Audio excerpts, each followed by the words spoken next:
Hello guys. आज का blog बहुत ही इंटरेस्टिंग होने वाला है क्योंकि आज है रक्षाबंधन।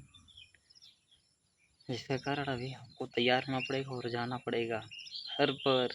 और सिस्टर लोग आएंगी और राखी बांधेंगी। वो जब राखी बांधेंगे तो हम सब पूरा प्रोसेस आपको दिखाने वाले हैं कि राखी कैसे बांधेंगे और क्या होता है और मैं उनको कितना पैसा देता हूँ, आगे चल के कितना पैसा मेरे को देना है। तो चलिए दिखाते हैं। अभी घर पे नहा लूँगा, नहा के रेडी होने के बाद फिर मैं आपको दिखाऊंगा। मेरे पास दो सिस्टर हैं राखी बांधेंगी।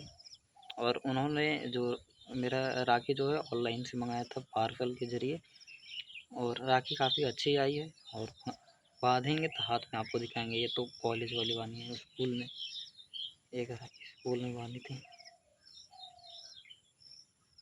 तो चलिए गाइस, मिलते हैं दूसरे पार्ट में। Bye, good morning.